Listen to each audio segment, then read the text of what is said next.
Welcome, Dr. Rekha Chandrabose. It's a pleasure to have you here today. Dr. Chandrabose is from the University of California in San Diego. She's an associate professor in the Department of Anesthesia, and she is the founder of Women in Anesthesiology. Thank you for being here today. It's my pleasure. Thank you for inviting me. Can you please give us, for those of us who don't know you very well, a brief description about yourself? Sure. I am, as you said, an associate clinical professor at UC San Diego. I have been in San Diego since 2007. I did my residency at UC San Diego. And in 2000 and I want to say 11 or 12, we started a local women's organization, Women in Anesthesiology, just a local group. And that was largely driven by the fact that we didn't really feel like we had a lot of mentorship or ability to find other women who were also interested in leadership and women in anesthesiology. And at that time at UCSD, we only had one full woman professor. And so it was hard to find people to look forward to. So we started our local group, which then became the larger group.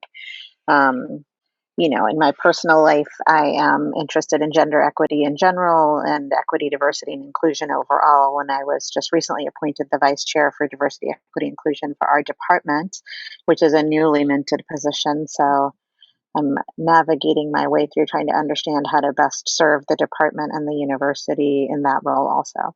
You started this whole organization, you're still working full time as an attending. You have your family. How did you manage to, garner time, if that's even an option at your institution, or garner resources to pursue your academic pursuits?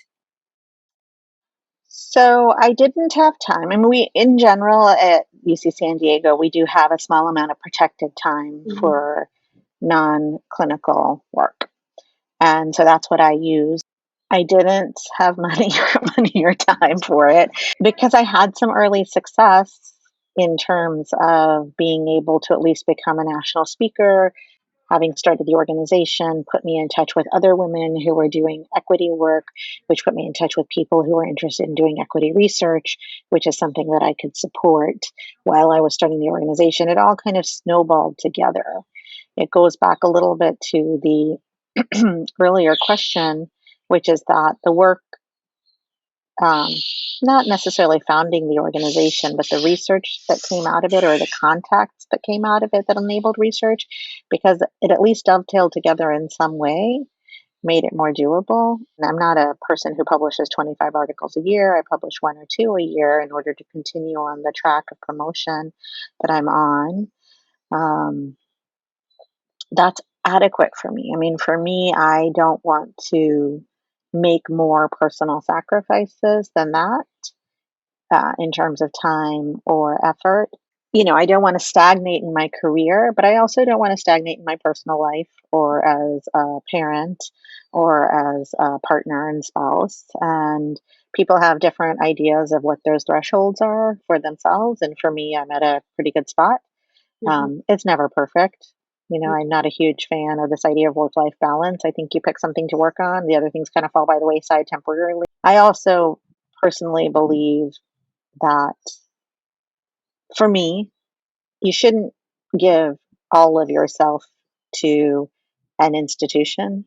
I mean, institutions really, and I think this is maybe worse now than it was 30 or 40 years ago, but institutions, I tell my junior colleagues and I tell my other faculty, I'm like, institutions don't really love you. You may be working harder because you love your chair or you love your colleagues or your colleague needs coverage or your scheduler is doing you a favor, and that's because you have personal relationships with each other. But the institution itself is not doesn't care about you as a person, and the rules will always be enforced and employed. And the truth is, we almost all work in big enough institutions that if one day I just stopped coming to work and vanished off the planet, nothing would stop except for my family or my personal life or my value system. So for me, I realized that I wrote essay for Kevin MD several years ago about leaning out a little, because Sheryl Sandberg had just made a huge splash about leaning in. And I felt like, we were all leaning in so far, we were about to fall over, trying to create this like perfect life in terms of work expenditure, non-clinical output, research, publications, speaking at conferences and meetings, and parenting, and making dinner, and going to school events. And I just, kind of threw my hands up in the air, and I was like, 80% of my best is still pretty good. And it's got to be enough, because I was getting my threshold for irritation and annoyance and not being very satisfied with anything was getting reached too quickly. Maybe not for everybody, but for me, I felt like I was pushing myself too hard to be something that wasn't really honoring the whole person that I wanted to be. Which is not to say I always am able to do that, but I do have it as a bigger goal as I age than I did when I was first starting out. What you're commenting is very true. I feel the same pressures. At the same time, when you have so many competing, aspects of your life, so it becomes very hard to do them all 100%. So, and then what you said holds true, is that you start being very irritated at everybody, and it's not Yeah, I mean, good. I just felt like I was saving my best self for work, and the Mhm. people who cared the most about me were not getting the best of me, Mhm. Mhm. because I was just saving all of the best parts of me, the energy and the affability and the ability to compromise. It Mhm. was all going to work. And, um, I really just became very clear to me that that was not a good way to spend my emotional and intellectual bank, Mhm. because at the end of the day, the institution wasn't going to give me anything different than anybody else was, or than give me anything different than it would anybody else, no matter how much I put into it. And Mhm. it sort of appeals to the natural personalities that go into medicine anyway, to continually have to feel like you're not going to achieve, or you're going to fail, or you're not going to be competitive if you don't do Mhm. X, Y, or Z. And certainly if you stay in academics, where you're quite literally judged on your ability to achieve in a Mhm. certain climate and your ability to publish in a certain climate, you've chosen to be, that high school student forever. And I think for me, turning the dial back on that a little bit was very important for my mental health and my physical health. I mean, I felt Mhm. like I was almost 50. I am almost 50. And a few years ago, I just was like, this is it. Like, I don't want to do this anymore. Like, this can't be the thing I'm too tired to do. Work out and eat right. It's got to be something else that I'm too tired to do. If I'm going to give up anything else, I don't want to give up feeling physically strong. Mhm. So I Mhm. stopped. Mhm. Mhm. Yeah. Um, yeah, I think this is something that's like really important, that we need to talk about more and teach our younger colleagues to figure out how they're gonna manage all of these aspects of their life, so that they're not tired or burnt out or stressed out later, because our careers are long, and you want to be able to, if that's what you want to do, that you get there, that you don't Anesthesia intensity is burn no out. joke either, right? Yeah, I People mean, act our like we're work just is hard. Sudokuing.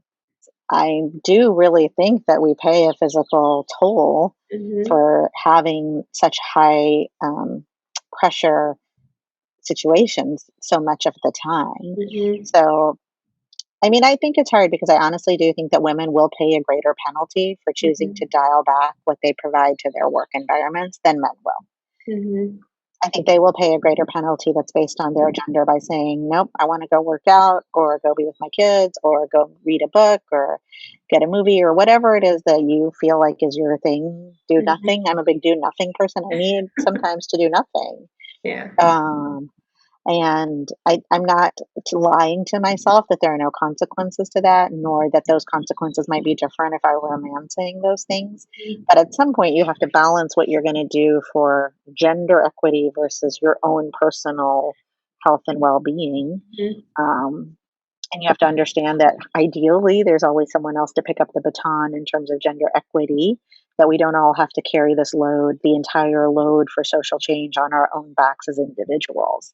I think we put a lot of ourselves in that, we all put ourselves in that position a lot, that if I can't do it, no one will do it. And that's also kind of an American ideal too, right? Not just a woman and not just medicine, but this idea in America that, did you see the meme recently that went out that in Europe, they'll just put their out of office message is like, I'm off for the summer. I won't be reachable. Call me back in 6 weeks. And in America, your out of office message is like, I'm getting a kidney transplant at 2:00, but I'll be available to answer emails once the anesthesia. I mean, it's like this absurd idea of what we can accomplish as humans and what we should be expected to do. So the combination of American idealism with gender idealism it's a lot. So Yeah. I think We're our own evil. we have our own special way of torturing Yes. ourselves. I mean, I'm sure every country does, but yeah. I guess looking back on your successes, what would you tell your younger self? I would say is try to figure out early if the things that you're getting offered to do, right? Because everyone's kind of hungry for the new person who's willing to do the nitty gritty of whatever, because you've been doing it and that's how you got ahead, if someone handed you a bunch of things. I would say sort of learn early how to say no to things that really are never going to be something you're interested in. And I think we almost all know what we really aren't interested in. We may not know what we're interested in, and we may not yet know how to leverage our interests into productivity. But the earlier you can figure out to say no to wasting your time, the more likely you'll be to figure out what the thing is that really allows you to do something that is interesting to you. Because it's a lot of time to spend. I mean, as you said, our careers are long. We don't want to spend all that time doing something that's boring or irritating or not fun to us to some degree. My former chair said to me, he was really good at sort of motivational speech. And his idea was that it should be an 80-20 split, that you're spending less than 20% of your time doing things that don't feel very meaningful to you. That allows you to keep yourself from burning out and to feel interested in going to work and in your accomplishments. That 80% of the time you're at least fueling your interests by doing something that's meaningful to you in the clinical arena as well as in the non-clinical arena. I mean, the data, there's one study, I can't remember, Allison Accord is one of my colleagues, and she and I were talking about this, that it's actually like if you spend 20% of your time doing something meaningful, you're usually able to prevent getting overly burned out or disenchanted. And that seemed like an abysmally low number to me. If I'm going to use the 80-20, I want it to be the 20% that's crappy and the 80% that's great. Otherwise, it's not worth it to me. But the idea that human beings need so little positivity, psychological positivity to motivate themselves is really meaningful. When I look at burnout statistics and programs and concerns, to me, it's interesting that so many people are burning out when the data suggests that the changes we'd have to make to prevent that, institutional changes, not individual changes, departmental changes, cultural changes, are not as significant as people. They just cost some money. Right. Nobody wants to spend money on preventing physician burnout. Yeah. So. Yeah. It's unfortunate. It's unfortunate because it's a big problem. Thank you. It's wonderful advice. I appreciate your time and efforts, and I will look forward to talking to you again. Thank you. Thank you for having me.